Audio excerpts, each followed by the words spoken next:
Hi every one, welcome to Anand Vilas life style. நான் சிவசங்கரி நடராஜன். இன்னைக்கு நான் பெங்களூர் மசாலா ரோஸ்ட் தாங்க செய்ய போகிறேன். என் ஸ்டைலில் எப்படி செய்யுதுன்னு பார்க்கலாம் வாங்க. மசாலா தோசை செய்யறதுக்கு உருளைக்கிழங்க நான் குக்கரில் போட்டு ஒரு 5-6 விசில் விட்டு எடுத்துக்கிறேங்க.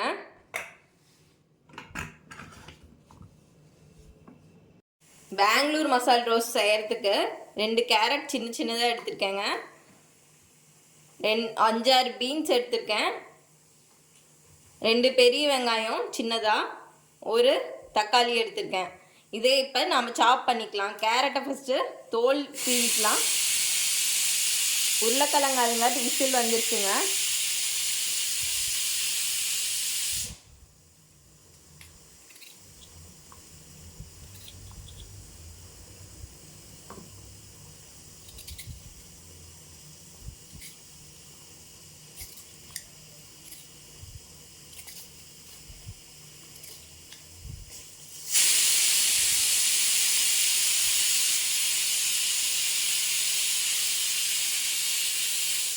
கேரட் தோல் சீவியாச்சு. இப்போ கேரட்டையும் பீன்ஸையும் கட் பண்ணிவிட்டு தக்காளி எல்லாம் கட் பண்ணிக்கலாங்க. கேரட், பீன்ஸ், தக்காளி, வெங்காயம் எல்லாத்தையும் கட் பண்ணிக்கோங்க.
கேரட்டை பொடி பொடியாக கட் பண்ணியாச்சு இந்த மாதிரி.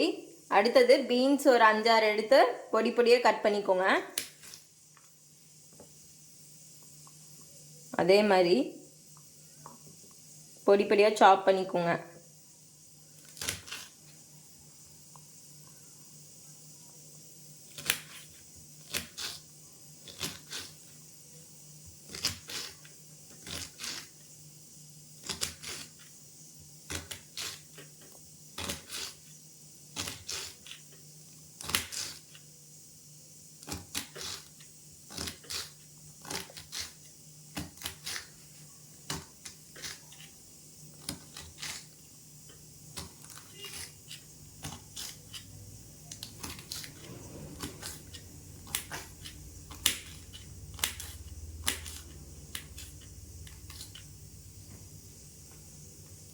அதே மாதிரி தக்காளி, வெங்காயம். இப்போ வெங்காயம் சாப் பண்ணிக்கிறேன். இதை இப்படி ஒரு வெங்காயத்தை எடுத்து ஆஃபாக கட் பண்ணி இது 2ஆக கட் பண்ணிக்கோங்க. இப்படி கட் பண்ணிவிட்டு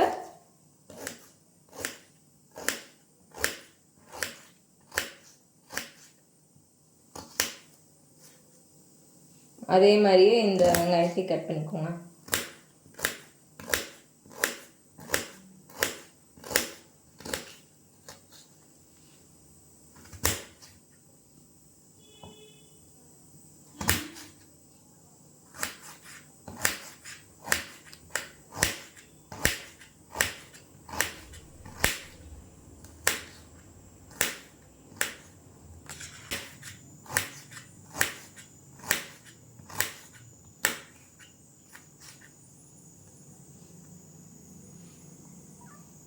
இப்போ தக்காளி சாப் பண்ணிக்கலாங்க.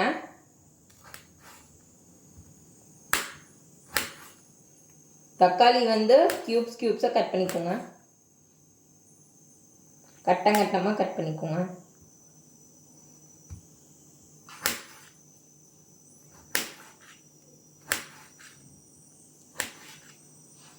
நான் 3 பச்சை மிளகாய் எடுத்துருக்கேங்க.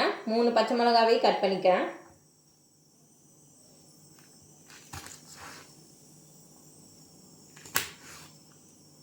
இன்னைக்கு அக்காவும் தம்பியும் வராங்க, தன்வினும் வரான்.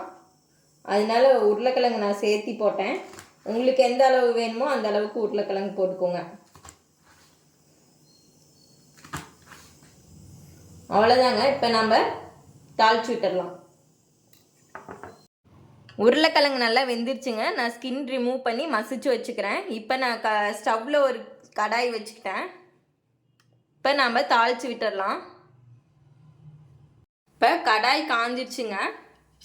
நான் 3 ஸ்பூன் ஆயில் ஊற்றிக்கிறேன்.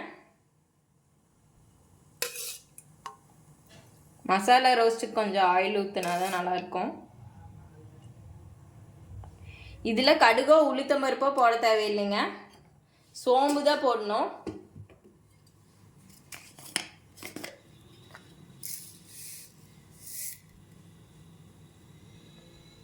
சோம்பு ஒரு 1/2 ஸ்பூன் போட்டுக்கோங்க.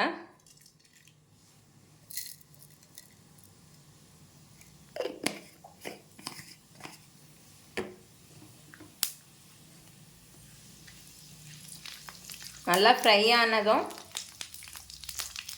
கட் பண்ணி வச்சுருக்க வெங்காயத்தையும் பச்சை மிளகாவையும் ஆட் பண்ணிக்கலாம். ஃபஸ்ட்டு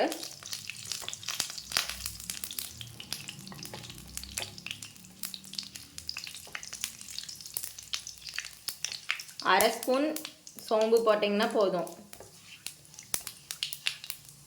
இப்போ நான் வெங்காயம் ஆட் பண்ணிக்கிறேன்.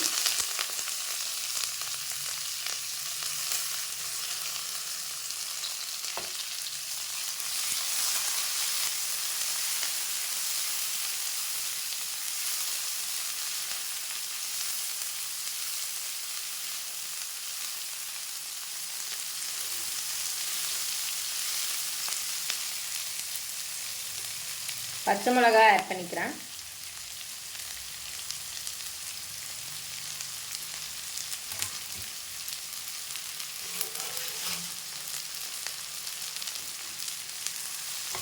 ரெண்டும் நல்லா வணங்கட்டுங்க.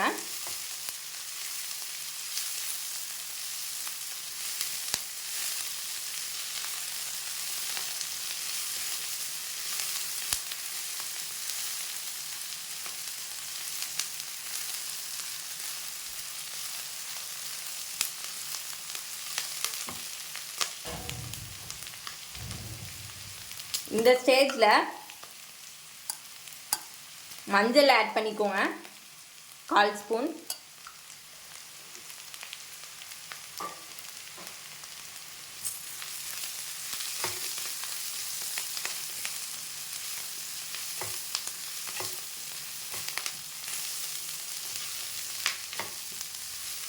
ஸ்டவ்வை சிம்மில் வச்சுட்டேன் நான்.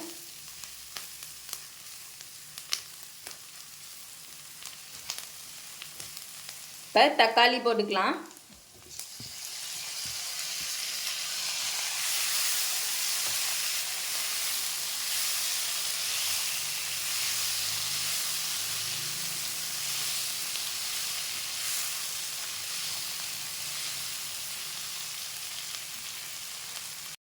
வணங்கிறதுக்காக நான் 1 ஸ்பூன் சால்ட் ஆட் பண்ணிக்கிறேன். அப்புறம் போட்டுக்கலாங்க பத்தலைனா.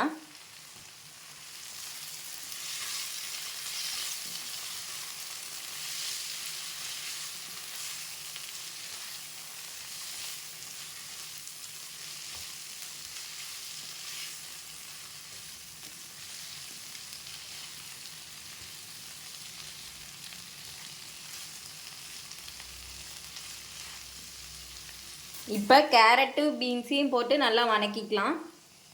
கேரட்டையும் பீன்ஸையும் ஆட் பண்ணிக்கிறேன்.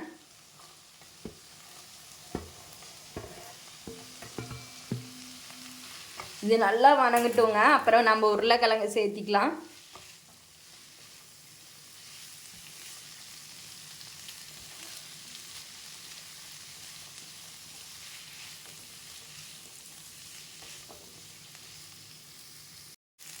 இப்போ கேரட் பீன்ஸ் எல்லாம் ஓரளவுக்கு வணங்கிடுச்சு. இப்போ நான் மசிச்சு வச்சுருக்க உருளைக்கிழங்கை ஆட் பண்ணிக்கிறேங்க. உருளைக்கிழங்கை ஆட் பண்ணிக்கிறேன் இதில்.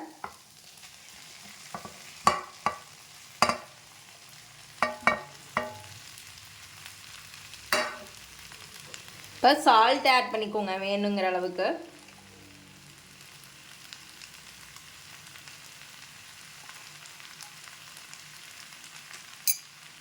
இப்போ நல்லா மிக்ஸ் பண்ணி விட்டுருங்க.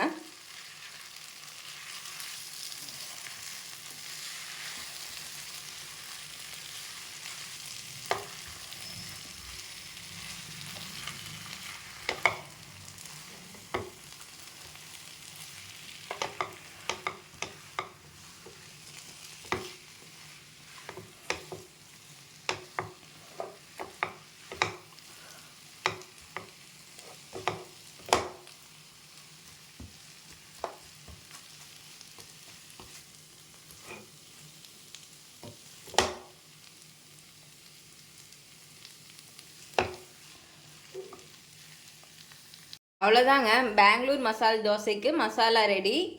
இப்போ நாம் தோசை சுட்டுக்கலாம். இப்போ ஒரு தோசைக்கல் வச்சாச்சுங்க. தோசைக்கல் நல்லா காஞ்சிருச்சு. இப்போ நான் தோசை ஊற்றிக்கிறேன்.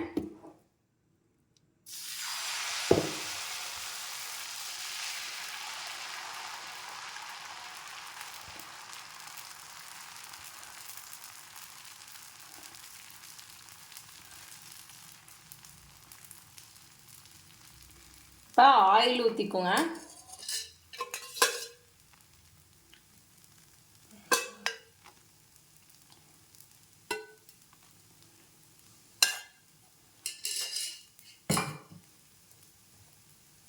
நான் பொடி போட்டு மசால் தோசை ஊற்றுறேங்க. பொடி மசால் ரோஸ்ட்டு, அதனால் கொஞ்சம் பொடி தூவிக்கிறேன்.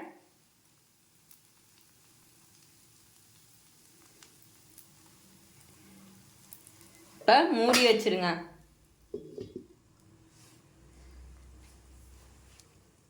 அவ்வளோதாங்க, மசாலா சென்டரில்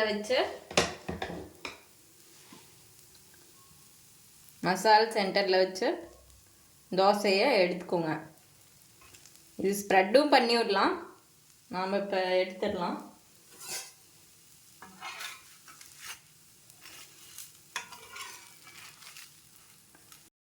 பொடி மசாலா தோசை ரெடிங்க. இந்த வீடியோ உங்களுக்கு பிடிச்சிருந்ததுன்னா லைக் பண்ணுங்கள், ஷேர் பண்ணுங்கள், சப்ஸ்கிரைப் பண்ணுங்கள். தேங்க்யூ.